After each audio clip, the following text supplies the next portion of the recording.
Okay, I think we're live. So welcome everyone, a really warm welcome to everyone wherever you are logging in from, whether you're in Europe or abroad. Really, really wonderful to have you with us this evening. My name's Johanna Megan. I'm the Programs Manager at Mind and Life Europe, and I'm joined by our wonderful colleagues, Amy Cohen-Varela, the Chair of our board, Derek Sola, Kat Stringer, and we'll be joined by our Managing Director, Gabor Karshai, as well. And so welcome to all of you on behalf of the Mind and Life Europe team.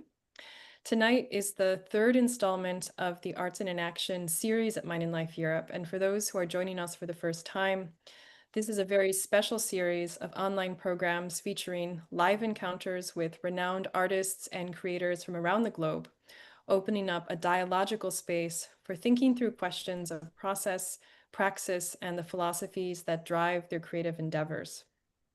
And this evening is a unique event hosted in partnership with the Fries Museum in the Netherlands, and featuring Dutch artist Louwrien Wijers, whose exhibition We Live in Language opened on the 29th of November at the Fries Museum in the Netherlands, and which you can visit through March 2026.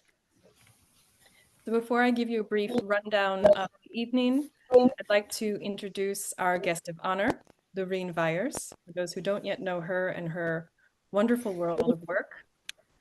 Louwrien was born in 1941 and lives near Haarlem and works in Verwerd. Louwrien is known to many as a trailblazing artist working with dialogue, language, and what she calls mental sculptures, thanks to her 18-year collaboration with artist Joseph Beuys. Her work explores the relationship between art, science, spirituality, and economics. Nee, dat is het geluid. She is equally well known as a catalyst for some of the most significant encounters between scientists, artists, and spiritual leaders, most notably the 1990 conference called Art Meets Science and Spirituality in a Changing Economy, in which Francisco Varela was a featured speaker, among many other luminaries such as the Dalai Lama, David Bohm, Fritjof Capra, Marina Abramovich, and John Cage, and many, many others. This project, which made headlines worldwide and was broadcast on television in 52 countries, is now being presented in its entirety for the first time. Louwrien Wijers' work has been exhibited at the Witte de Weit in Rotterdam, the Beaux-Arts in Brussels, the Venice Biennale, and various Dutch museums and galleries. Now in her 9th decade, she has been named the winner of the 2025 Gerrit Benner Prize, for which the jury citation reads, and I quote, "She sees words, thoughts, and communication as a form of art and emphasizes their importance to society. Her work is calm and thoughtful and forms a powerful counterbalance to the fast-paced visual culture." The exhibition at the Fries Museum is her first solo museum presentation. And so just a very quick rundown of the evening to orient everyone. It'll be a multi-part evening. So we'll begin in this first part with a short virtual visit of Louwrien's award-winning exhibition through a film, which the museum has kindly created for us, and a slideshow of some photographs of the exhibition itself and Louwrien interacting with the exhibition. And then we'll be viewing an excerpt from the forthcoming documentary about Louwrien called From Competition to Compassion, with the filmmakers who are graciously present this evening, Petrine, Vinje, and Carsten Aniksdal. And then we'll take a short break at around the 7 o'clock mark. And then in the second half of the evening, we'll open a dialogue between Louwrien and our very own Professor Martijn van Beek on the artistic, scientific, and spiritual threads woven throughout her work. And I'm sure much, much more. I'm sure we're in for many surprises in the second part of the evening. And then we hope to have some time for questions and dialogue with everyone in the live Zoom room at the very end. So if you do have questions or if you'd like to intervene, feel free to note that down, and then we'll try to leave some time at the very end to open it up to questions. But of course, if Louwrien, you'd like to start that process earlier and interact more spontaneously, please feel free, because the evening is yours, and we'd really like to honor your work and also honor the life behind that work. So thank you so much for being present with us and for opening this up to the Mind and Life Europe community. And thanks as well to the museum, the Fries Museum, for hosting this event so generously. So thank you. Thank you. All right, so I think we can start with the virtual visit of the exhibition.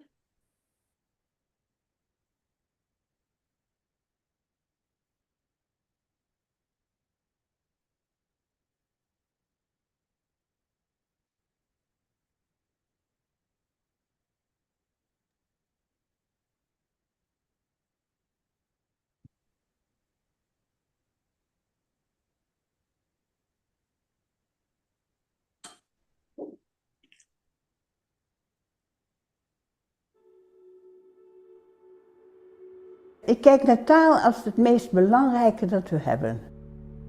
Als we niet meer met elkaar op een subtiele manier kunnen praten, zijn we verloren. We live in language. Dat schrijven, dat heeft eigenlijk altijd in me gezeten. Eerst heb ik een tijd in Londen gewerkt, omdat ik graag Engels wilde kunnen schrijven. En toen kwam ik in Parijs terecht. Toen zag ik een hotel en toen dacht ik, oh, in dat hotel wil ik wonen. Toen bleek ik in het Fluxus kunstenaarshotel te zitten. Alleen maar Fluxus kunstenaars om me heen, van over de hele wereld. Iets bijzonders, echt waar. Ik kon dus opeens gewoon meedenken met mensen die heel anders dachten dan je gewend bent. Ik kon daar een grote hoofd krijgen. Dus ik heb jarenlang heel veel interviews gemaakt. Beuys, die zei, we moeten veel meer praten met elkaar. Pas als het een beetje neerdaalt, kun je dat woord maken. Hij zei, you sculpt words of the future. Dat vond ik zo ontzettend goed. Dus dat spreken met elkaar is zo belangrijk, vooral in een subtiele bewustzijnstaat. Daar ligt eigenlijk onze toekomst. Zo zie ik het. Alsof je een doorgeefluik wordt voor de tijd. In die tentoonstelling die we gaan krijgen in het Fries Museum is de eerste zaal het eerste werk dat ik gemaakt heb. Ik moest eerst mezelf leren hoe je moet denken als kunstenaar. En als ik dan een woord had gevonden waarvan ik dacht, ja, zo moet je zijn, dan schreef ik het op zo'n groot karton en dan ging ik weer verder. 1,5 jaar heb ik 40 woorden op grote panelen gezet met een datum erbij. En dan zie je er tussendoor die metalen sculpturen die ook altijd met taal te maken hebben. Die trap, als je daar naar boven loopt, dan staat daar bovenop. Als ik in overgave leef, word ik geleid en ken geen angsten. En zo heeft ieder werk wel iets te vertellen. Ja, ik geef iets door. En dat is waar taal voor gemaakt is.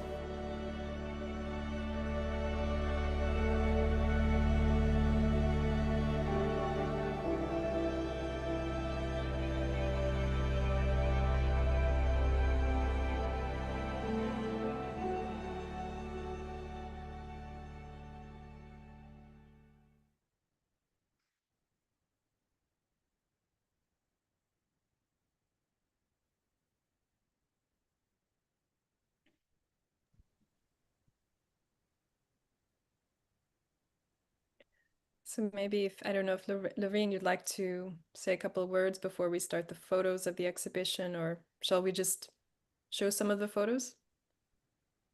Let's go on to the photos, yes. Okay, yeah, go ahead, Dirk. Thank you.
Okay, I think that was the sampling, is that right? Okay, I wanted to make sure. So we can either go to the documentary and invite our friends Petrine and Carsten to offer a few words, or Louwrien, would you like to say anything at this point, or? I think it would be nicer to go to Carsten and Petrine Okay, because they've worked so hard on their film. yeah. Great. So this next segment will be seen an excerpt from the beautiful documentary that is forthcoming, actually, but we're getting a sneak preview this evening, From Competition to Compassion, with filmmakers Petrine, Vinje and Carsten Aniksdal. Okay, thank you, Louwrien, for giving us the word already. It's such a beautiful show, I just have to say it. So it's wonderful that we also had the possibility to see some images. And then I'll try to give a little background first for the film that we have just quite recently completed. And that will be premiered at a later date at the Fries Museum, hopefully in the beginning of next year.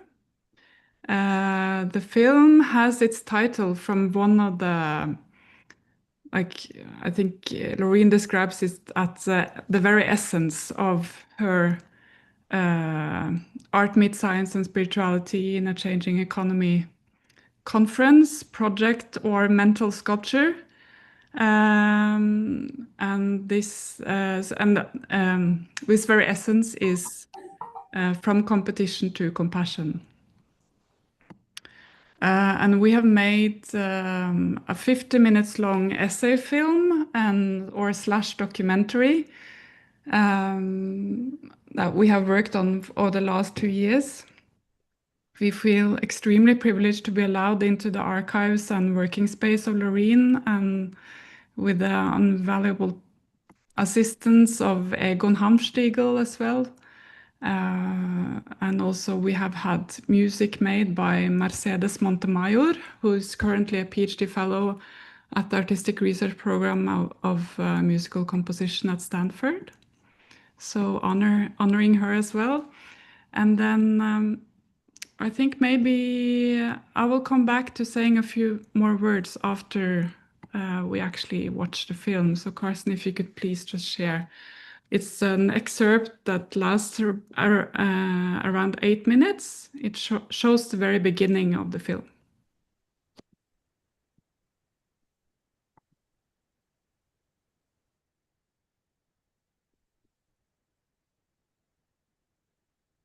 All right.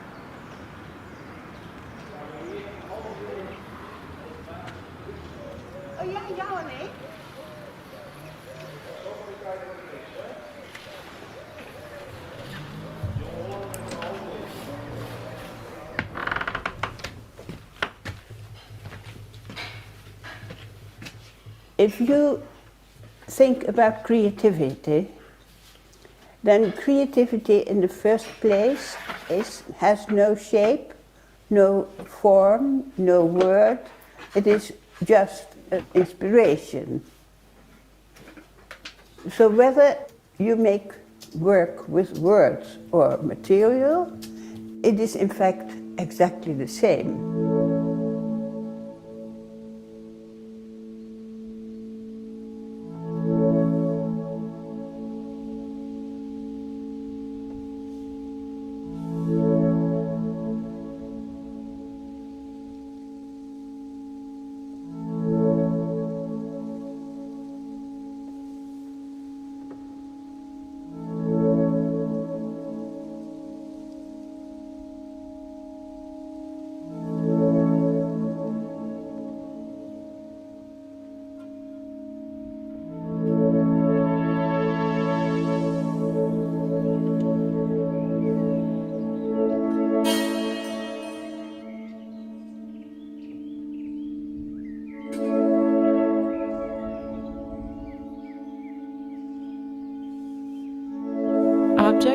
defined as sculptures, entail the potential to become something,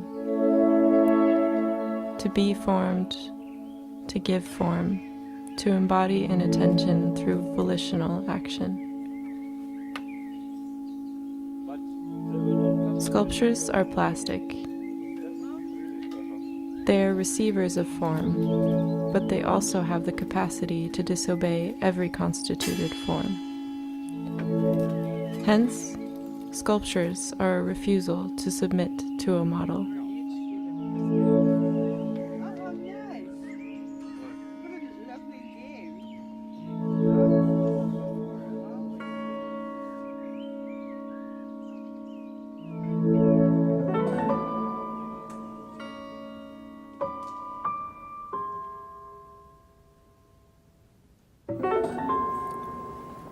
Well, things are constantly changing, and it gave me a sense of not knowing where I was or where I was going.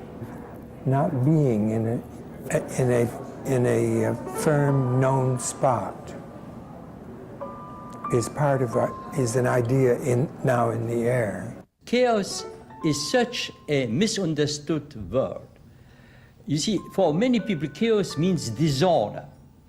Curiously, chaos, as studied in modern science, and many people speak of the new science of chaos, chaos is a type of order.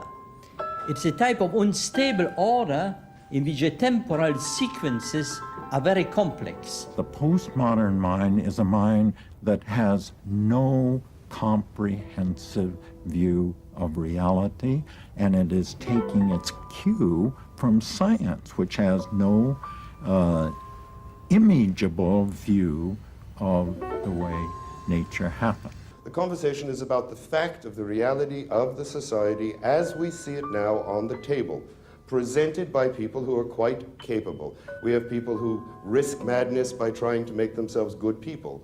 We have people who risk imprisonment by making deals that are not to be made. We are taking artists who risk madness as well by making and objectifying time. Things which we have herited. We started off as art meets science and spirituality. So that took a few years that I was working on art meets science and spirituality. But it goes back to the interviews with Joseph Beuys. So this starts in '78. I had met Beuys in '68, but this talking to each other started in '78. And then Beuys said to me, you have to put the same questions to Andy Warhol. I don't know why, but it became the longest interview that Warhol ever gave, which he himself said later. But I had no idea that we were doing something so different from normally, but because normally he gave only 10 minutes interviews. And he had just had an interview with the Dalai Lama in his magazine Interview. And so he said to me, I should put the same questions to the Dalai Lama. And that was very inspiring, because I thought, I send a letter to India and see what happens. Immediately, within 10 days, the letter was thrown to the through the, what do you call it, letterbox, and it was lying there on the floor, and it was like a light. I came from the downstairs, on the stairway. I thought, it's like a light that is lying there. What is it? It was the letter from the Dalai Lama, from his secretary, saying, come. So as soon as I could, I went to India. Then the answers that His Holiness gave, exactly the same as the answers that Beuys had given. And so I was very enthusiastic. I went into a bookshop, bought a Save Tibet postcard, and sent it to Beuys. Dear Joseph, you have a brother here in the Himalayas. He thinks exactly the same way about the problems of today as you do. I always feel the compassion, not just mere sort of, the warm heart, but also, I think genuine compassion is something, there is a sense of responsibility. The root of the word compassion is to feel together. And if people have the same feeling together and are responsible for each other, then you have compassion.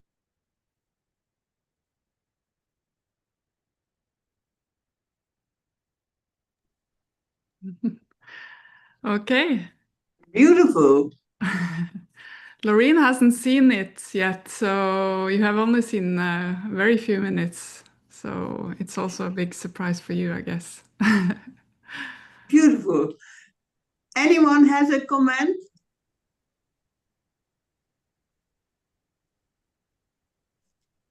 Maybe the microphones are not on. No, it looks very poetic. It's beautiful. Very beautiful. Thank you. I think I just wanted to say, that you got some sort of an impression here that we have laid our focus on the art, myth, science, and spirituality in a changing economy project that kind of leaps through the film as a fundament, so to say, to explain this notion that Louwrien comes back to, which is the concept of a mental sculpture, and which I find extremely kind of stimulating for me as an artist myself. And I kind of rediscovered Louwrien's work through conversation I had with Martijn van Beek back in 2013. But I later, or when I started reaching out to Louwrien, I also kind of rediscovered that I was actually introduced to her in the beginning of the early millenniums by my professor and artist Gerrit Tinglum, who screened the conversations between David Bohm and Krishnamurti, and also introduced art, myth, science panels for students during my undergraduate years at the Art Academy at my art education. So this was kind of, being a very young art student, this was kind of unlocked something in me that where I suddenly understood or started to understand that art was also a place that I could use as my contemplative space, so to say. It inhales a possibility, or the artistic pathway can also be of the contemplative sort. It doesn't necessarily have to belong to the art scene, which is much more of we know as an art market or object-driven scene in a way. And that is very much supported by Louwrien's oeuvre and life and work. And another comment I just want to make before someone else can speak is that in the context of Mind and Life, I think it's really valuable to also to listen to what the artist says in the Art Myth Science conference. So for instance, this short clip that you saw here, Lawrence Weiner calling out directly to the panel, and he challenges them, saying that we all belong to this multifatikkultur, he describes it as, but artists dare to live with a greater risk and to question authorities and the systems that kind of runs the world. So I think that is also mainly like the essence of this project, is that the artist has the possibility to challenge the systems, which I find very in line with the way that Louwrien has organized her life and work. Yes, so I don't know if I can add something more to the context of the film, or we can come back to it later.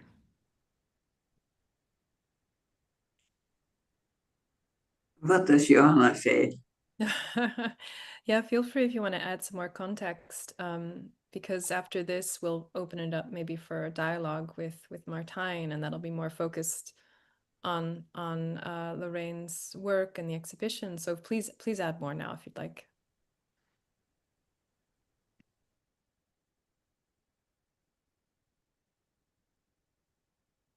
What was that?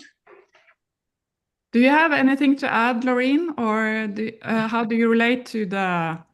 We have discussed a lot about the mental sculpture, and now you see that it's been kind of a thread in the film as well. It's really wonderful how you speak, Petrine. Very, very well done, because it is true that art, creativity is almost like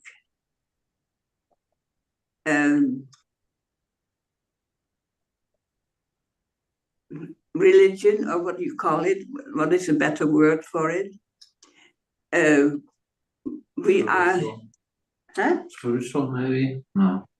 We are in a different field, and as artists, we can really work very, very broad and very near to reality. The creative reality is deeper than the creativity is so much deeper than just doing things, because you are in a field where, when you're in creativity, where there are no words, no thoughts, no ego.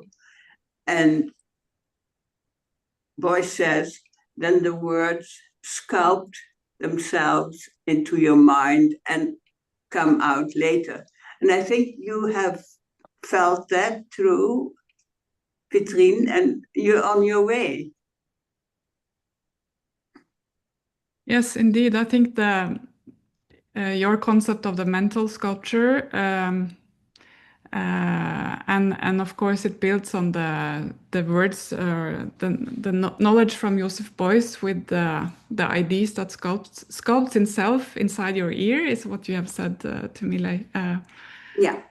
during our conversations. And that is also, for me, that relates to like the coming to knowledge that you do in, I guess scientists can relate to that when you have some sort of an idea or a field that you're especially interested into, and then you make an effort to get to this place of knowledge. But as an artist, you have maybe a sense or of something that you're interested in, or a feeling, or something that will lead you towards also, I think, a greater knowledge. I like to call it that it includes the state of the not yet known, that you are, when you are developing a work of art, you are in this process of coming to knowledge, but you are constantly engaging with the not yet known. Exactly. And then that is almost a spiritual task. So art, science, and spirituality, I think, really form one thing. And that we took them apart was a little bit of a pity for the world. And now I think our future can be happy with if we as artists relate to creativity that is in everybody's mind, in everybody's possibility. We all have creativity, and we should give people a chance to live it, to live creatively. So I see a big change in the world when we start doing this. And therefore, I'm really happy, Petrine, that you feel it with your heart. Yes, indeed. I feel it both in my brain and my heart. So yes, that is one thing. Good. Yeah, very well said. Yeah. But yeah, I think we have also a section later in the film that where you also touch upon what you just said, that like the need for creativity within the world and contextualized in the. You have very specific visions for how that can be unfolded within education, for instance, and for the young minds. Yeah, I think big changes are coming if we give them a chance, and we can do that. Mm-hmm. If we just go hand in hand in that direction, it will come. There's no way to not, because our knowledge, our way of living has an upwards movement. We're not going downwards. It looks like that, but we're going upwards, and we're going to a time of paradise. So therefore, feel free to live your creativity and your spiritual insight and sculpt the new society together. What Beuys called the social sculpture is the most important work of art to be made by all of us together. Indeed. I think this work of yours describes in a very eloquent way how an artwork can be easily overseen, like the Art Meets Science and Spirituality conference gained a lot of interest and knowledge at the time when it happened, but then it kind of I'm not saying it was forgotten, but then it was. I feel that when I introduce my work with you now and our dialogue over the last years, people are still surprised and have little knowledge of it. They might have heard of it, but they have little knowledge that it is an actual artwork. So they maybe recognize it as an important conference. But to understand that this is also a very radical way of thinking about art, that this conference itself is not merely an illustration of a discussion that would have happened in any case. It's an artwork in itself, and it describes that artistic research, as you have made it here, is also has its own prominence, has its own kind of a great potentiality, I guess, to be much more than just an illustrations for a scientific point or a religious or a spiritual kind of idea, I guess. But it's also a thinking and processual work, and has its own language. And will shape a completely different world, a completely different economy, especially.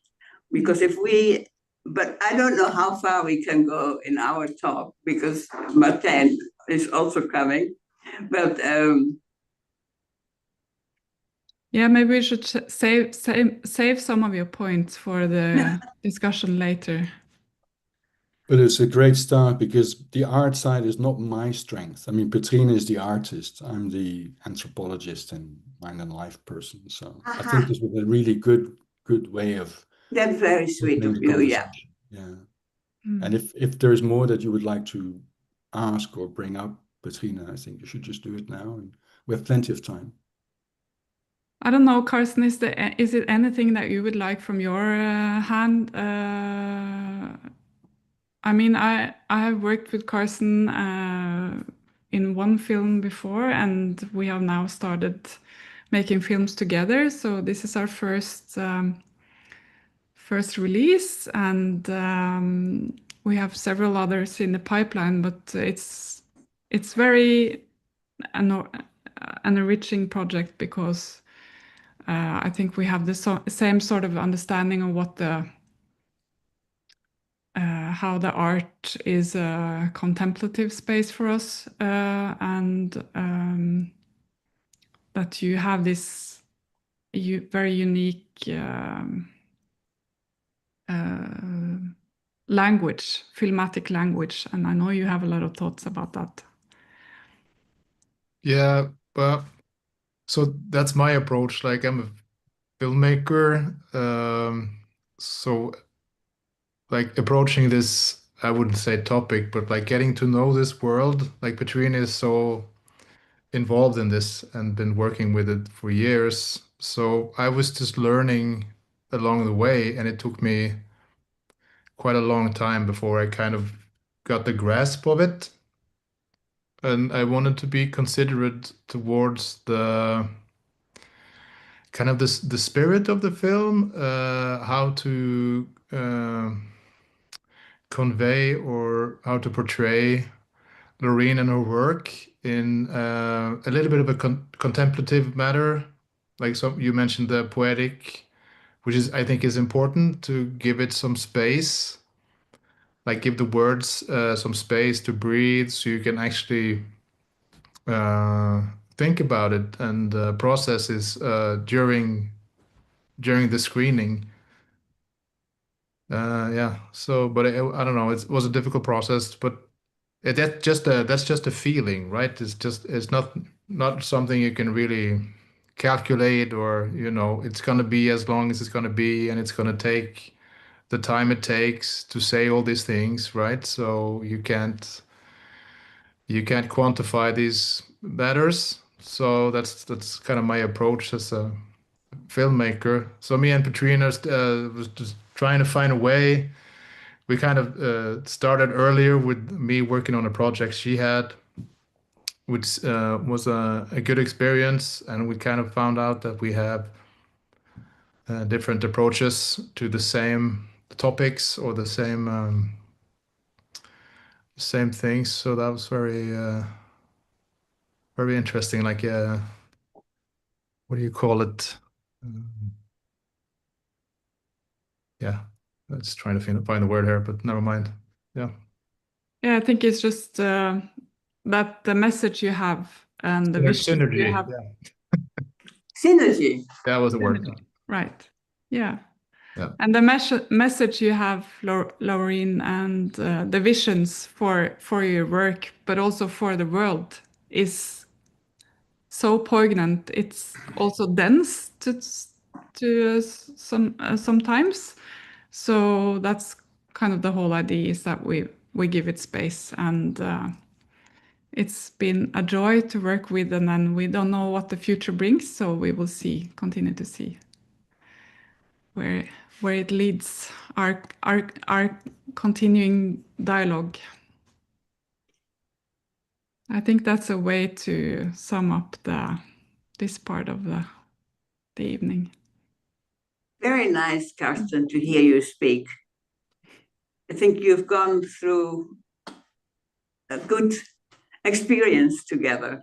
Yes. Lovely to hear. So, Louwrien, maybe one thing I thought we might do is just talk a little bit about the context of art meets science and spirituality in a changing economy. Because that meeting, it was conceived earlier, but it happened in September, I believe, 1990, which was at a time when the world had just come out of a year where hope really was the dominant theme, because the Berlin Wall had come down, and His Holiness His Holiness the Dalai Lama received the Nobel Peace Prize, and we had the students' revolt in China, which was violently repressed, but there was an optimism about what might happen in China. And there were some dark clouds beginning to appear, because we were moving towards what became the first Gulf War. But there was a particular context in which your mental sculpture in Amsterdam actually happened. And I think some of the tone of the conversations that were happening in the panels reflect that hope, and also the sense that there was a need for something to change. Can you say something about how this particular mental sculpture, but also your work in general and the arts movements that you've been part of, had they reflected in a way something about the spirit of the time, or and how they, how you think they point towards possible futures? Yeah, it was exactly like that. It came about in a time where I felt some bright light was there and something could happen. A big change could happen. And actually, that is why I went to Alpbach in '83, because after the interviews with Beuys, Warhol, and the Dalai Lama, it was quite clear that something beautiful could happen. And then when I heard in Alpbach was happening, and the Dalai Lama and spiritual people would meet scientists, I thought, oh yes, I have to be there. And then, of course, at that moment, because Fritjof Capra made a remark that he didn't know anything about artists and the artists of his time. Then I said, what Robert Viljoux had told me before, we have to weave back together the three threads of culture, art, science, and spirituality again. And then I thought, oh, we must bring together art, science, and spirituality. Fritjof looked at me and said, if you can't bring in Ilya Prigozhin, then we won't come.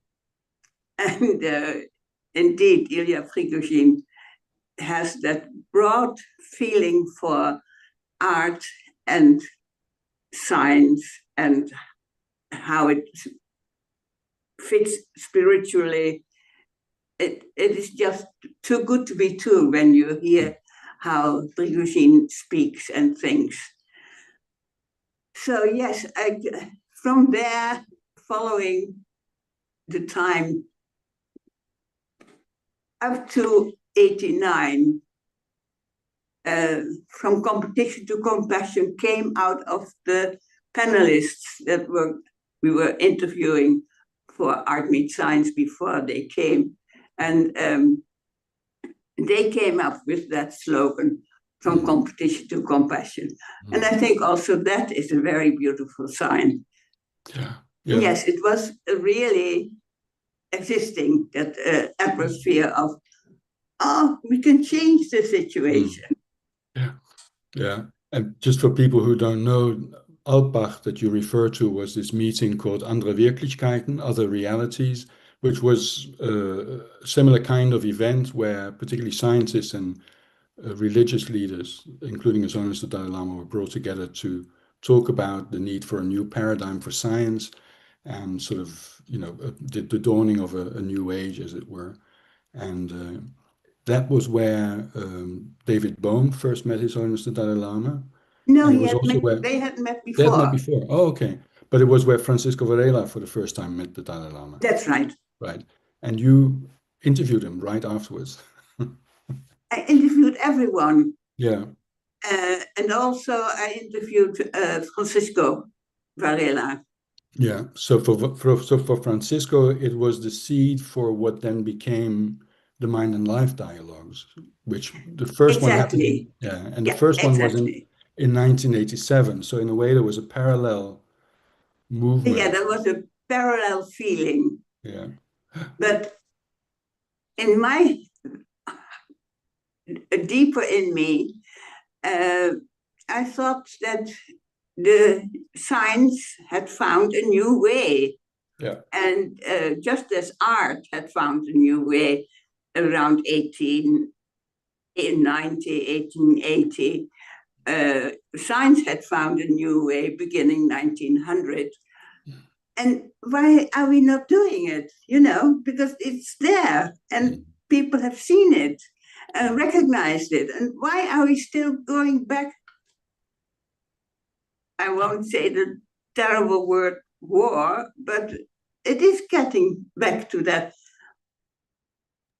Why don't we step into a new reality of art, science, spirituality, and another economy. We said the creativity of people is their real capital. Their capital has nothing to do with money. The real capital is creativity. So we should bring creativity back into everyone's life every day. And how do you do that? You make a basic income. So you make a basic income so that everyone is free to, because that's how nature originally fed all of us. Now we think that tree or that plant belongs to that and that person. I can't take the fruits. So give us every day money to buy food, basic income. Then democracy should be direct, without party systems. The party system is long gone. We have to make a direct democracy through referendum. And then even that referendum should be over borders of countries. I think borders of countries are also very old-fashioned. And then that new economy will be a circular economy. Just it flows, the money flows through the body of the society. It is no longer a linear economy where you count, oh, that person is very rich and that person is very poor. No, that is not an economy. That is just, a game. So yes, that vision is very easy and we can realize it. So what do you think, Martijn? I agree with you. I think one of the interesting things you quoted, I think it came from Robert Filiou. He talked about the poetic economy rather than the political economy, which I thought was very interesting. And that idea goes quite far back. I think it was in the 60s already he formulated that. 64, 65. Yeah, and so this and then you quote Beuys for saying that what is interesting about a sculpture is not the sculpture itself, it's not the product, it's the source. True. So, and you were talking with Petrine also about creativity, and I know Varela also talks about this source of creativity, and of course in a Tibetan Buddhist context, there's a big emphasis on this. In a way, this relaxed, open attitude that you also seem to point at when you talk about the need to change our thinking about economy and work. Can you say something about that business about a source, openness, creativity, and how do you see that, the role of that in this current moment? Yeah, as I said before, the first thing to do, I think, is to change the fact that you make people work, you use their creativity, you pay a wage, but the creativity of people goes into products. No, the creativity of people should go into how the society works. We should speak together on a subtle level. I think I've said that before, but we should speak as much as we can. We should give people enough time, and when their stomach is filled, that is the first thing we have to take care, that all people have something to eat, and then they can start to use their creativity. So it's a completely different way of making society work. Not difficult, but just changing. Yeah. So there's a question you asked His Holiness the Dalai Lama in 1981 that I would like to ask you, and in a way you've already been talking about it. But you asked the Dalai Lama, can you say something on art in general? And I think you've done that, so we don't have to repeat that. But could you say something about the other part of the question was, can you say something on the most beneficial task that artists can perform in society? And if we look at the moment we are in right now, we see that artificial intelligence, for example, is beginning to, invade the space of artistic work or artistic expression. But how do you see what is the most beneficial task of an artist nowadays for society?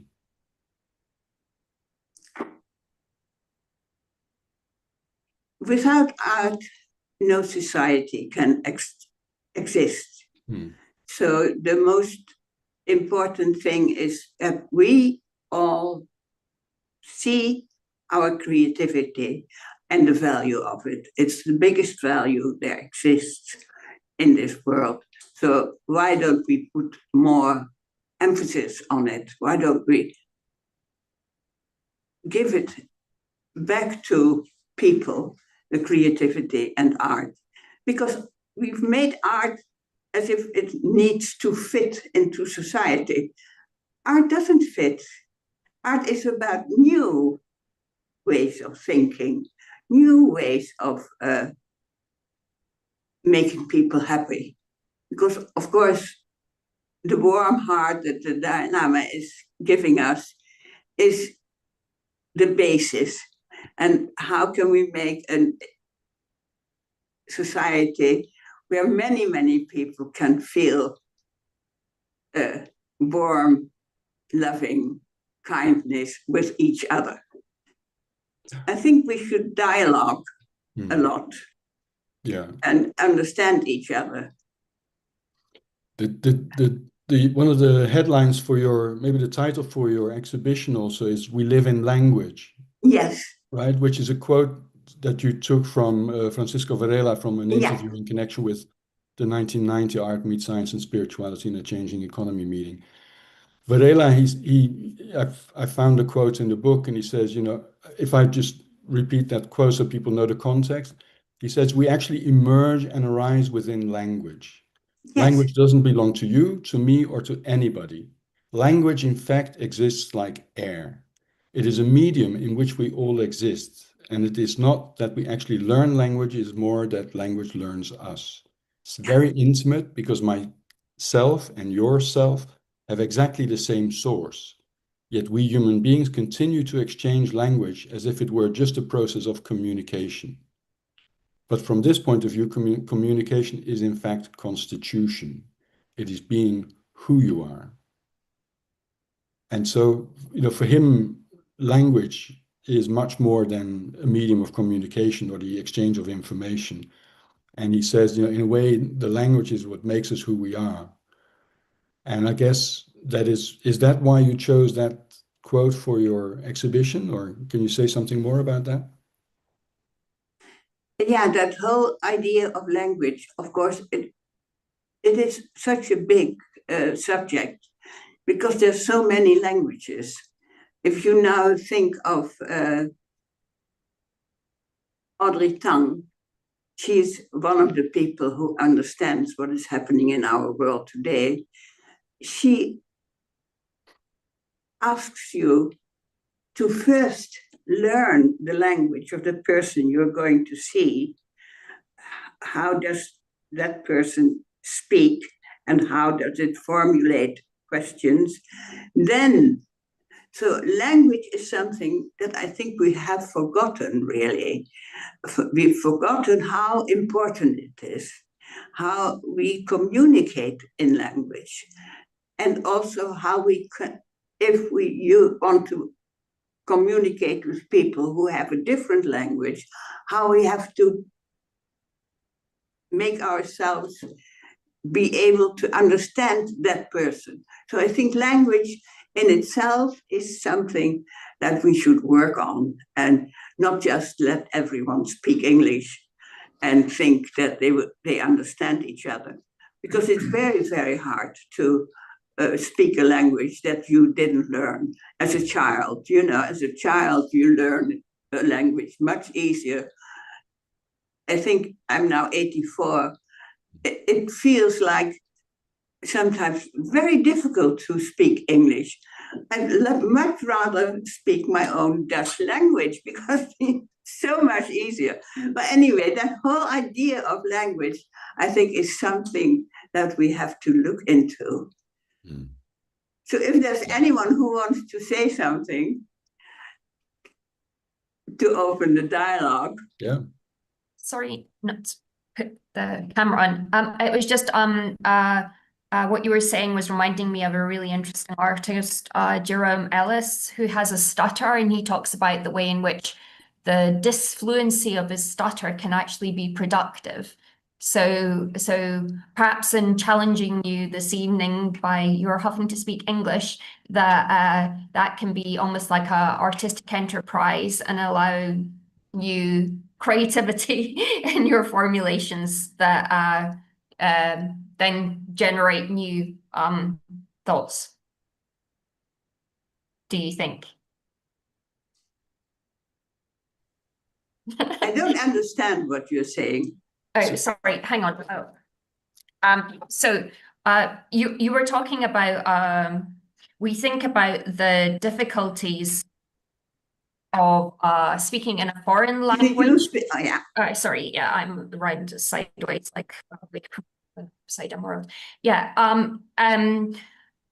When we use a foreign language, then that disfluency that we might have is not so automatized. So it's almost a sort of defamiliarization in the constraints of speaking in a foreign language, and maybe that. And also the associations that it has are different in one language than another. So even though it can be more difficult, it could also be more productive, possibly. Do you think? Begrijp je het, Louwrien? Nee, ik begrijp het niet. Ze zegt dat doordat je een vreemde taal moet spreken, dat kan dat zeg maar de normale stroom van gedachten en dat soort dingen onderbreekt en je dwingt om op een andere manier te formuleren en naar woorden te zoeken en dat een soort opening zou kunnen geven. Ik dacht dat dat hetgene was waar ze naar. Oh yeah. Oh, that is a very nice way of looking at it. Beautiful. It is true. It is true that the more you invest to understand the other, the more you can get further. Yeah, it's very well said, Miranda. If I may, I would like to ask something or maybe add something. That what Beuys actually always says, mijn weg ging door die Sprache. If we look at Louwrien's work, I think that is also very true for her. She has really chosen, as you can even see in her first art piece, language and words as an expression of her art. And she has kept on doing that in the interviews and what she literally then achieved with Art Meets Science. What Beuys was actually doing was really always talking about consciousness of language. And he would say, I don't speak in words, I speak in begriffen. So he made language, words bigger. And I think it was that the necessity of consciousness, of change, of transformation, in his case of art, but also of society, that were really at the core of that work. And I think that's how I look at your work, Louwrien, too, as really as the social sculpture that came out of the mental sculpture. But maybe another thing about the German language sometimes is very good, that he always talked about gestalten. And in the German word gestalten is a kind of, I've never been able to translate that into Dutch, because in Dutch and in the word sculpting, it's a little bit less than gestalten. Gestalten has more dimensions. So I would be interested also for Martijn maybe to talk about that whole question of the consciousness, which goes back to the motivation or the source of why we make art. And maybe that we as artists, because there's not just the language, it's the body language, it's the film language, it's all the different kind of languages that we use as artists. Thank you. Well, in the case of Beuys, his main point is denken im umfassenden Sinn. So he hates it when you think too easily. He wants you to see the world as that one big thing and to think and speak in that big world. So Beuys has really opened that field of not just speaking the I like this and I don't like that, you know. No, those things are very unimportant. Denken im umfassenden Sinn is the first thing. I made a work in what I call the Beuys cloud, and it starts with that sentence.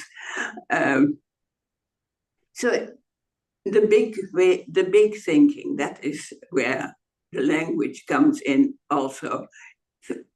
And it's something that we have to forget about the not so big thinking. We have to just leave it as where it is and get on with it. And as you say, Babette, sorry, Louwrien, I didn't. Totality. I was just thinking, first of all, I was reminded of David Bohm's insistence on the importance of developing a sense for the whole. So this notion of wholeness being, you know, really what we should be paying attention to or should be oriented towards. But on the other hand, there seems to be a tension when I think about language and begriffe, grasping something, is that there is always a danger that language freezes into conceptuality where we think we have grasped something and we can hold on to it, and now we all look at it the same way and this is how things fit together. Can you say something about that? That time is over. We can't think in that way anymore, really. For me, it is very old-fashioned to say this and that, and that's how it fits. No, it's no longer fitting, because the new words, and also you have to change language all the time. The new words are waiting for us to be said or thought.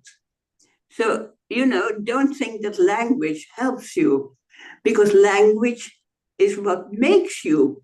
If you can think together on a deep level, then you come to words that were never yet in use. And then when you bring in those words together with the other person who you both met in that different word, you sculpt the words. Yeah, that would be a new time. That is where we are going. There's no way to stay in the same shapes as we were. In the context of meditation research that I'm involved with, I do interviews with people about how they practice and what they experience when they practice, and particularly sort of more advanced or more experienced meditative. And one of the things that people find interesting about these interviews, which are called micro-phenomenological interviews, is that people are looking for words, even though they know that the words never quite do justice to the complexity. The exercise or the attempt of trying on different kinds of words develops something of a different kind of understanding of their own practice. And so the point is not so much to get at the right concept, but rather the exploration of what language can do is sort of help you navigate landscapes that otherwise are very difficult to grasp. And sometimes people find that helpful, but of course there's a subtle border where that goes over into a reification, you know, freezing what you're thinking about or what you're trying Yeah, to that whole freezing is outdated. Yeah. It is very funny how things are moving, and this movement also in language, we should be happy to follow it, you know, to find those new words and speak in a new way. I think that is not difficult at all, but we've made language with, what do you call it, this whole editing idea. That is why I started my writing a sculpture, because I don't edit anymore. That was when I was young. I was really 24, 25, 26. I was amazed how people changed the words of people. And I thought, no, I was, what do you call it? Recording the words and then following the breathing of the people exactly, and not changing anything in the language. And that way, the person who reads your language, writing a sculpture, can much easier understand what the person is saying than when I start editing it, adding my own ideas. Yes, that is where I started, really. Babette, did you want to follow up? Yeah, if I may, just in response to what you said about those meditation experiences. As a Beuys student, I think his biggest asset was really warmth, the transformation, of energy, and the energy between people in creating, but also in really exchanging, communicating with people.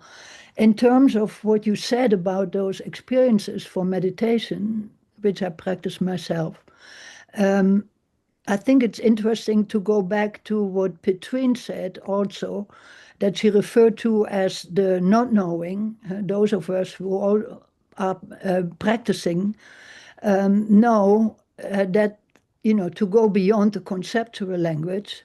And there is no language in the true sense of the practice. And it's the not knowing that we dare to go into. And so I found it very interesting to go back to Petrine's statement, talking about art and, expanding the notion of art like Beuys did, as art also being a contemplative practice. And there is where the two meet, according to me. Thank you. Absolutely. Petrine. Yeah, do you want to comment, Petrine? Yeah, I think this you're completely right, and I think also you mentioned the word source, Martijn, and I have been thinking about like authenticity is also, let's bring that to the table as an artist. It's so Louwrien being so authentic in her language and consistent, I would say, in working with words and language. And also living the life as she preaches. And I found it like this, the idea of the source, or the coming to know. I also like to say the state of coming to know, becoming, or the not yet known, that deals with this approaching your own authenticity, relates also to, I think, a form of radicality. If you look at the word radical, it stems from radix, which means the root in Latin. So being radical is also being in your own core, so to say, being with your roots, which I feel is very in line with Louwrien's work. Mm. Beautiful. I see Bruce has raised his hand. Bruce. Thank you. Just a very short comment on this topic of language. Language is a form of symbolism. It can be limiting, but symbolism is how we conceptualize our lived experience. So language as art co-creates the direction of our shared lived experience.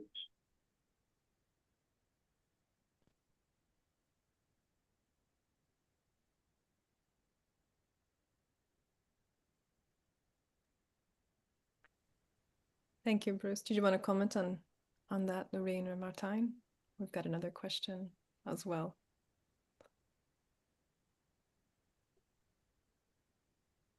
Oh, you're muted, Martijn. We can't hear you. I didn't quite catch the question. I was looking for a question in the chat, so I'm sorry. I can't answer or translate for that matter, unless Bruce repeats. I think, yeah, it was in the chat. It was more of a remark, I think. Oh, okay. Oh, it was more of a remark. Okay. So did you get the remark, Louwrien? Did you understand it? Bruce wrote in the chat, language is a form of symbolism, and symbolism is how we conceptualize our lived experience. So language as art co-creates the direction of our shared lived experience. I guess so. Yeah. Yeah, that sounds right. Doesn't it? I think so. Thank you, Bruce. Thank you, yeah. Barbara? Barbara, you want to unmute yourself? Hello. Thank you so much for this wonderful conversation about creativity, spirituality, and science. We have a dear friend visiting, Zara Hausman, who'd like to ask a question, make a comment. Hi, Martijn. Hi, Zara. Long time ago. Yes. I just wanted to comment that we're talking as if much of this is brand new and very exciting, and it is brand new and very exciting. But within each of the domains that we've been talking about, literature, for example, if you're talking about words and as art, you need to look at literature as literature, and art as well. There's a long tradition of discussion of creative process and how that works and what the experience is and how it relates to contemplative experience. And it goes back centuries in many cases. And there's also the whole postmodern discussion in art about what the conceptual sculpture is. And all of this, there's tremendous resources available if we're going to go deeper into this field that we're constructing. But one of the things that jumps out to me is different fields talking to different fields, science coming into this, and there is a tremendous amount of work that's been done in translation theory that I think is extremely relevant here. Like I said, there's this huge body of work that's segmented and compartmentalized and now coming together. But what strikes me as what's really interesting and new and not discovered is the transition to the economic discussion. How is that? What is that? The transition of the economic. To the economic. Economic tradition. What do you call the economic tradition? When you're talking about how this moves away from capitalism, how creativity is a resource for changing the world, this is what has not been explored. Everything else we've been discussing has deep bodies of knowledge. This is the edge where it really makes a difference. So if you hear art meets science and spirituality in a changing economy, it makes you happy, the changing economy. Yeah, exactly. That is, of course, where things have to change. And that economy is actually a very easy subject to work on. It's the first thing we should do tomorrow, change that economy. Because that economy that we have is not an economy. It is just as we had these non-linear just as we had this linear approach when we were starting with science, we now have to think in a non-linear way about economy. We can't just say 10 and 10 is 20. That is no longer the thing. The thing of economy today is, do you have enough food to feed all the people? That is the real economy. Can you make people strong and healthy? Because without a health and without food, nothing works. So that is our economy is, how do we feed everybody? That is what I call basic income. So if we forget about this linear economy that we are now caught into, it is useless. We should forget about it. We should go on to the next phase, and that is, how can you make a society with a basic income for everyone? A young child, an old lady, everyone. Louwrien, in the original drawing that Robert Filiou made way back, it was art, science, and spirituality. Yeah. The economy wasn't there at that point. Can you say something about how the economy came into the... Oh, absolutely, yes. But first, that drawing of Robert, it was like 3 circles, you remember? Yeah. And where the circles overlap each other, you have the strong, what do you call it? Energy into the future. Yeah. So the changing economy came in through the person who... Ja. Leuk, ietsje hoger, ietsje hoger. Nog iets hoger. Ja, goed. So the comet that goes into the future is where the 3 art, science, and spirituality, as Robert Filiou made the drawing, meet.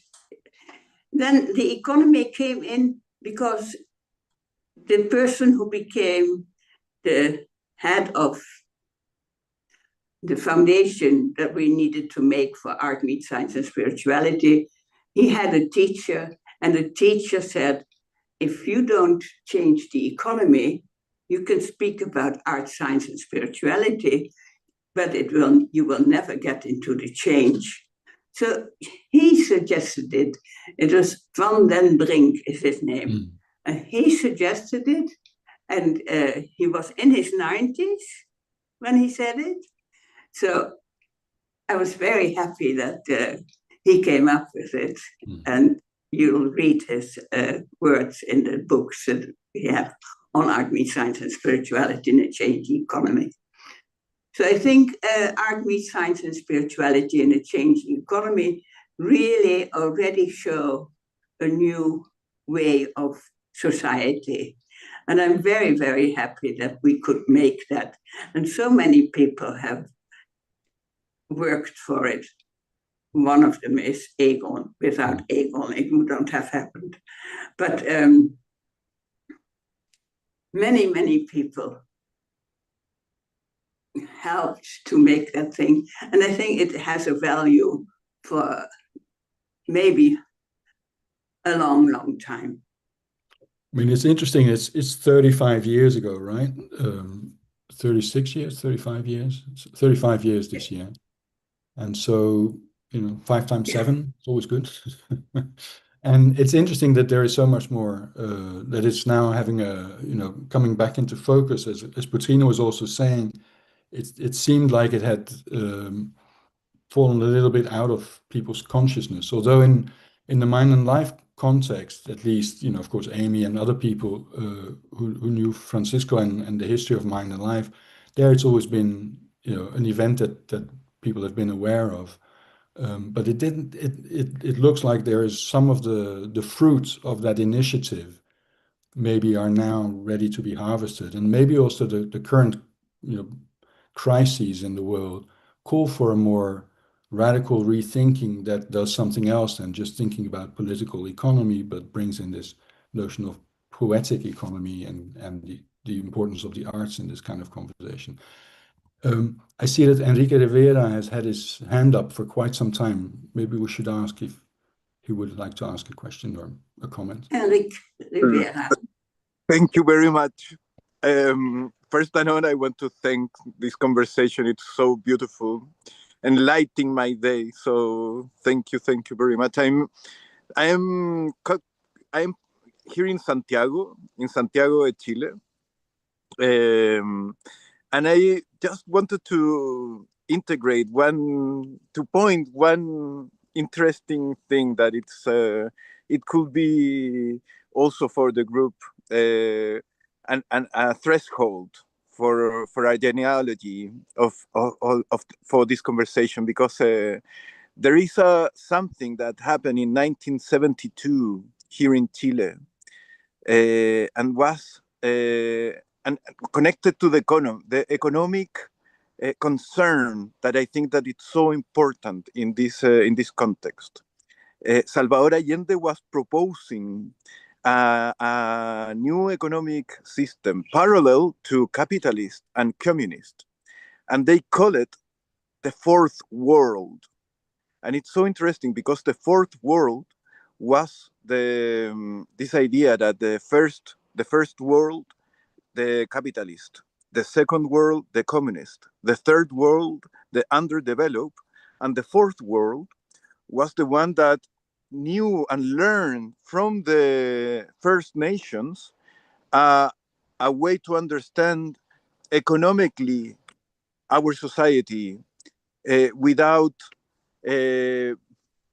consider nature as a resource, but integrating ourselves in nature. And this is maybe very basic, to say, but in the moment when humans left this idea of that we are separated from nature, also it has a reaction in our economy that it's huge, because this interdependency with nature, with the other living beings, it's quite important. And language, it's a key aspect of this.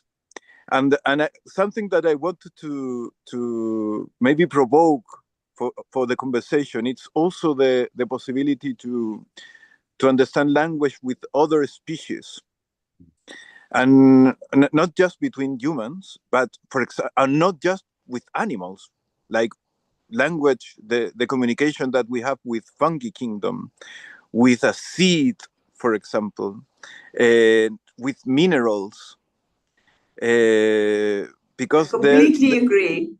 Yes, this is quite important, because then we can understand the composition of life, and from there develop an integrated economy, because now economy is just for humans, but we need to understand the economy, the common house, that it's the origin of the word, and as something that it integrates not just humans.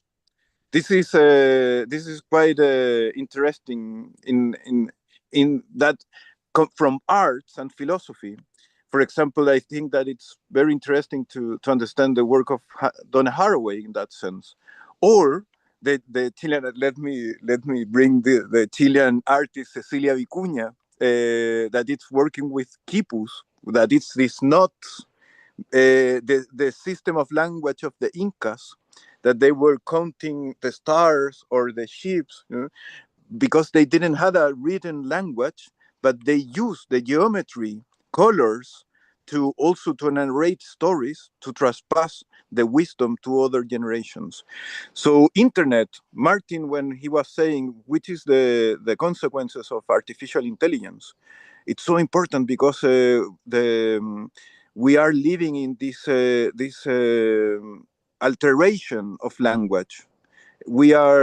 I think that the huge risk is that the machine is thinking. It's they call it already the death internet, and this is quite interesting, because the machine, the algorithm, occupies 90% of the communication of internet, and we humans use just the 10%. So this is quite interesting. And I wanted to thank Carsten. The visual language, the audiovisual language that he was proposing for your work, the portrait there has a quite interesting poetic visual and sound proposal. You know? The sound was beautiful. I really want to see this film with a good sound system. I would love it, because this is the possibility to understand also this language that is not written or spoken. It's the language of sound, you know, that give us also. Yeah. Thank you very much. Completely true. Yeah. Beautiful to mention all of this. Thank you. Thank you. Because that is how it is true. It's not just the language written or said or found on the internet. It's much more language. Beautiful. Thank you.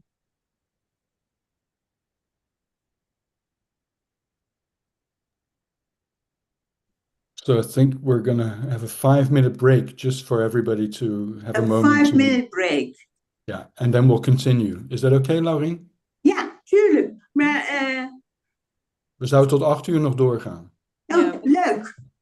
We'll come back at Als je almost energie at ervoor 30. hebt. Ja. We'll come back at ik wel. 35. So 35, we'll come back, everyone. So please come back and we'll have 25 more minutes for dialogue.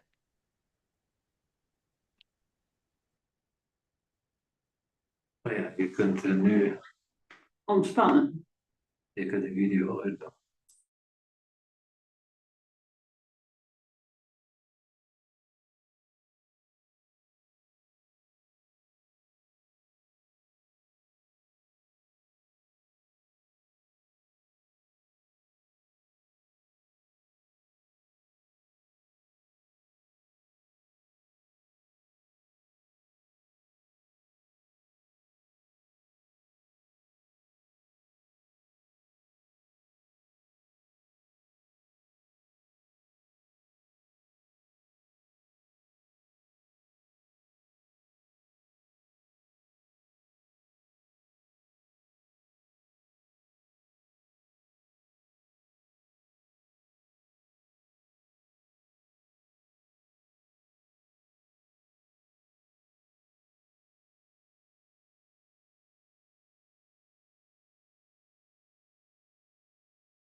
All right, welcome back, everyone. And for those following on YouTube, thank you. We just took a short break to take care of our embodied selves.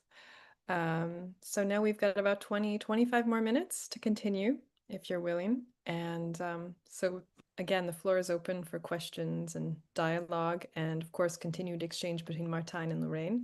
But if anyone else in the audience has questions or any thoughts they want to offer, please feel free. This is really a precious moment that we have 20 more minutes. Yeah, Laura. Thank you. Yes, thank you very much. I'm very enjoying this dialogue. It is beautiful. I'm deeply inspired. So thank you very much. So I was thinking about, my experience as a writer. I write philosophy mostly. And so sometimes I have the feeling that this sculpting as, this culture of the mind, but other times it's more like molding clay, or more like painting, softer, or oil on canvas that you need to enlighten something. Or other times it's more like carving out so that you need to remove parts.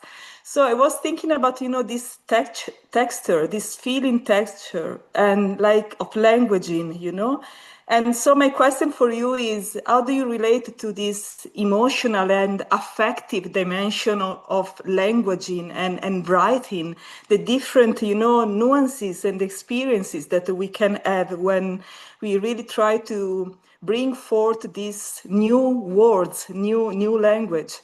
Because also you were talking about, this creativity as this, novelty, something new that is coming out. Sometimes we also feel that when we try to do that, something old came out that is not so new, right? And maybe this has to do with this idea that, that there is a model that is reproducing, like a pattern that is coming back. And so the world does not feel so alive, right? It's more like dead. So I wanted also to ask you, about the relationship between this feeling dimension of writing and the aliveness or death that can be felt when certain other kind of words emerge in this practice. It is wonderful what you're saying, but it's not my experience really. I'm amazed that you do things this way, that it happens, very, very good. It's a real working system, a way of working. But when I write, I'm more listening. Actually, it is beyond myself. My hand is quicker. My words come quicker than I can think them. It's what I feel is almost like different from you. There's no materiality at all. I have to allow my arm to be in contact with my deepest ideas or consciousness, and then my hand starts writing. So without any strength or materiality, or I'm just amazed very often, how words fall on my paper. My pen is nearer to my mentality than my voice or my thinking. Very funny, but very different. So it's nice that you brought it up. We all have such different experiences. It's because we are all artists. Well, I'm so happy that I brought it up because you told us how it works for you. That is so beautiful. So thank you very much. Yes. Yeah, that was great, Lama. So one of the things that came up with Enrique's comment before we had our break was a couple of things. One was the importance of ecology as a perspective, maybe, and also as a way of understanding ourselves in relationship and going beyond the merely human to the more than human and multi-species perspectives and so on. And of course, Francisco Varela insisted also on the centrality of biology as a way of, understanding human beings as organisms that are constituting themselves in interaction with environments. So also in biology, we have this idea that I think is also is similar to what you're saying about the use of language, is that we're constituting ourselves through the interaction with other organisms, other kinds of beings, and the environment in a wider sense. And so when I look at your this title, From Competition to Compassion, one thing that is very sort of characteristic of our capitalist way of thinking about our being in the world is that everything becomes a commodity and it's intended for consumption. And somewhere in some of the conversations that you've had, I think also Robert Filiou talks about the importance of a simple way of living. And I know you yourself live a very simple life.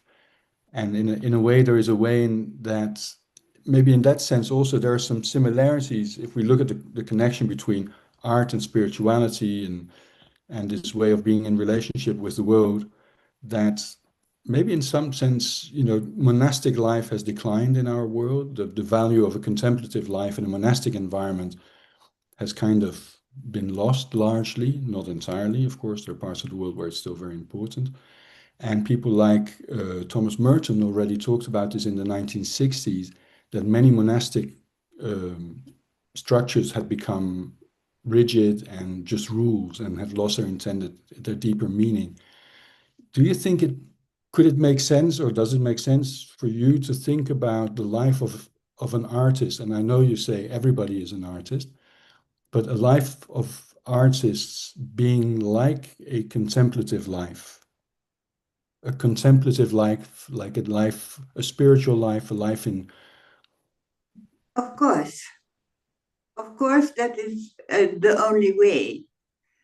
I think already in the film of Carsten and Petrine, you'll see it. I've already talked about this 6th chakra, where we have non-duality. So I'm always amazed when I see His Holiness the Dalai Lama. He seems to be in this non-duality, and then when you ask him a question, he comes out of it and comes into the reality of today.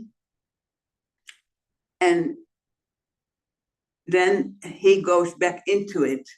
So I think that is our way of living. Our way of living is to rest in the non-duality as much as we can. And if needed, we can answer questions. So I think that way of living is what is waiting for us. And if we want to, we call this the, hoe heet die twee ook weer? The non... The absolute reality and relative reality. Yeah, absolute reality and relative reality. I think you know them. So that absolute and relative reality, I think we will be able to work more easily with it. We don't have to stick to the relative reality all the time. That is something like, the past. The future is in this non-duality. That part of your bewustzijn, consciousness. That goes not only in this life, but it has been in all the other lives.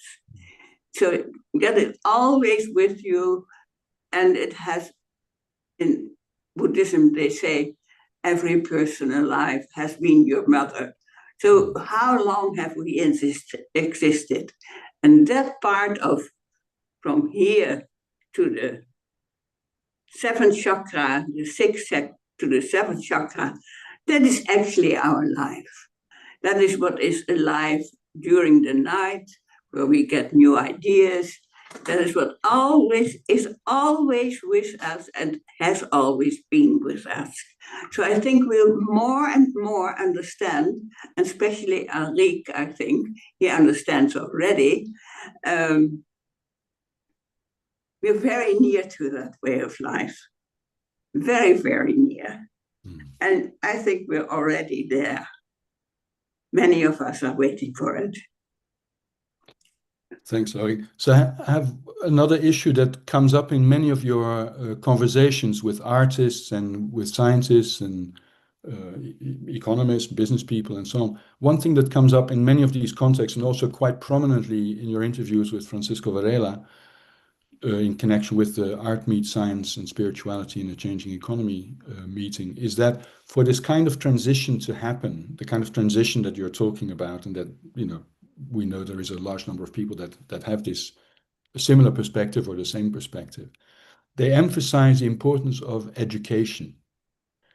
And your own history is one of, is it fair to say, resistance to formal art education, and instead living life as art or art as life. Have you thought about how art, maybe, but in general, what needs to be done or what could be done? Are there things that you think one should change in the way we think about education, the way it is now practiced in schools and universities and so on? Education is the most important subject, of course. And I come from a part of the world where we were still having a kind of matriarchal society. My mother and my grandmother were important people. And so the way we were brought up is without ever hearing the word no. So I think originally what we do is when a child is born, we let it happen, let it go until 7 years of age. Don't go into the ideas of your child too quickly. Let the child grow. And then at the age of 7, by that time, the child will know what it wants to learn. So I think our whole educational system is something that has been brought up when we started that industrial area, the time that mother and father's hands were needed in the factories. So put the children with a person in a room, and so you can use the hands of the father and the mother. I think that is where we went wrong, because originally we had a very, very different idea of the first years. Then between 7 years of age and 9 years of age, a child can very easily explain to you where it wants to go. So in my case, our teacher at school, he went all the way to visit my father. And he said, she should go to art school. And my father listened and listened, and I saw his face become a little bit. So he said, if she wants to do that, she'll do it. So parents don't interfere. That is what I feel is the real education. Parents don't interfere. Parents are just there to show, live honestly, live. Your inner bank account is more important than your outer bank account. As soon as you die, as soon as you enter the in-between state, your inner bank account makes you take a new life, and it's only that inner bank counts. So we should work for our inner bank account instead of the outer. And so education has come also in a strange way of doing, and let's forget about it. Let's just go back to the talents that people bring with them. Yeah, when I was reading, I think it was in Writing a Sculpture, maybe. No, probably in one of the other books. But you had there was this lovely quote from John Cage about education. If I may read it, he says, ultimately, I have to use my glasses actually with my new eyes. Ultimately, what one will have to do is to give each individual from childhood a variety of experiences in which the mind is put to use, not as a memorizer of a transmitted body of information, but rather as a person who is in dialogue with oneself and with others as though they were him or her. Beautiful. Really, really lovely quote. Yeah. I have another really great one from Francisco, but this one I really... Yeah, and John Cage is very, very good. Yeah. Lovely, yeah. Beautiful. So, I mean, if maybe I just want to say that if people have not had a chance to read your many books that have come out of Art Meets Science and Spirituality and your other projects, people, I really strongly recommend people try and find copies and read them, because there are just so many incredible quotes from these interviews that are reflecting such wisdom. And I think, yeah, that's also lovely. These are the things that I've made of. Yeah, I know. So yeah, this is it's very nice to. I have one more question. I mean, and maybe there's somebody who has a final comment or question also. But there's one thing I wanted to ask you.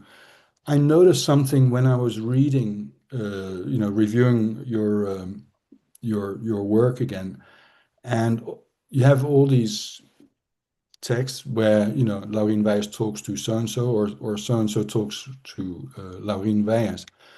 They all start very meticulously with the recording of the date, when it was, and where it was, and who was there, and then we have this exchange of this conversation between you and another person. And what struck me was that way of setting up the interview is very, very similar to the way many of the Buddhist sutras are organized, in the sense that it says, once upon a time, the Buddha was residing at, thus have I heard, so here's your report of the conversation. Once upon a time, the Buddha was residing at this and that place, and these people were there, and then there was a question, and then there is a discourse. And it just struck me that, without any, inappropriate comparison, there is a logic to this way of presenting the outcome of the generation of wisdom, collective wisdom coming out of a conversation, that is perhaps for me one of the most striking things about your writing a sculpture. Because what it does, to me at least, it really, it touches people, touches me deeply in a way where it does something to my way of thinking about myself in relationship to others and to the world. And so in that way, Art Meets Science and Spirituality, which happened, in 1990, and I had the good fortune of being present for the opening ceremony, it continues to do its work, and it will continue to do so for many, many, many more years to come. And I think there is so much to mine, so much to harvest from these conversations that you've had, that I think the world will be happy to have that resource to push us in a better direction than where we're headed just now. So amazing. Oh, I didn't know, that this kind of thinking exists really. I just keep working and I don't think back. I mean, you know, your life story is amazing, and I'm so happy that Petrine and Carsten are making this film, or that film is coming out soon, because there's something, you know, also about your life and how you have been able to create these conversations also that is inspiring, I think, to anybody. You know, you know, David Bohm in the same way really emphasized the importance of dialogue, conversations, connection, in a time when artificial intelligence and the internet, as Enrique also was saying, is mediating so much of our contact with each other. The authenticity of person-to-person conversation, I think, is where, you know, authenticity can be found, and creativity, you know, in a way can come up and come into the world. So anyway, that was just a long way of saying thank you so much for everything. Thank you, thank you. Thank you, everybody. Martijn, I would never have thought all these things. Thank Well, you. did. They're all in your book. And thank you to Martijn for drawing this out in such an exquisite way, and Louwrien for offering yourself this evening and being part of the Mind and Life Europe community for this period of 2 hours, which seemed all too short. And yeah, it seems it went so fast. It went too fast. Yeah, it went so fast. And I hope that we will, at Mind and Life Europe, will have the occasion to cross paths again in some way, and that we can come see your exhibition in person, which is that so? Let's see. Let's hope. That would be nice. And for anyone who would like to see it, it's there until March 29th of 2026. That's right. Yes. Please go see it, and please pick up the book that Martijn actually put in the chat, so you have the full reference of the book. The videos of YouTube. So many great quotes are. All the videos are on YouTube. Oh, all the videos of Art Meets Science are on YouTube, Egon says. That's right. Yeah, thank you for that. We can actually you can start watching. Yeah. And maybe we can create a little list of references, maybe somewhere on the Mind and Life Europe in the context of this, when this gets posted on the web, because then we can put the references to your books and to the film as well. And I'm very, very happy that we made this connection with Mind and Life. It's so important. It's like a homecoming.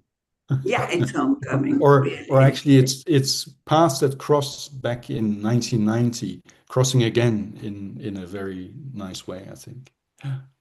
Timely. And beautiful messages are coming here. Yes, wonderful participants. Incredible, beautiful, beautiful. Thank you for this inspiring talk. Oh no, it keeps coming. Beautiful. Oh, well, thank you, Louwrien. And on behalf of all of us for the initiative. Beautiful. Thank you, Martijn, and as well to Petrine and Carsten once again for joining us, presenting your film. And as well, I just want to mention that the rest of our team here is here with me. So Gabor Karshai and Amy Cohen-Varela and Derek Sola and Kat Stringer. So we all worked hard to make this event come about, and we are so, so grateful. And so let us continue in some way. Thank you so much, Louwrien. Thank you. It was beautiful. Great, Hannah and Derek and all of you. I think we have just a very quick set of announcements at the end. We have an end slide. So if anyone who wants to continue journeying with us online, we have a few more programs coming up in the spring that you can look out for in our newsletter. So please continue joining us online. But we also have the release of our second episode of the 3rd season of our podcast tomorrow, which will be continuing very much this Arts in Action thread with Danish curator Karen Gron. So I encourage you to give that a listen on all the platforms. And then we have a major international conference we'll be co-hosting next May, and applications are still open for talk and poster proposals until January 15th. So you can take a look at our website if you're interested. And this will be working with some of the themes that actually came out this evening, weaving together power and care through the enactive approaches and critical social philosophy approaches. So I encourage you to take a look at that. And we wish everyone a beautiful end of the year, and thank you so much once again for joining us and for staying wherever you are this late in the evening or in the afternoon or the morning. And keep well and take care, everyone. Thank you.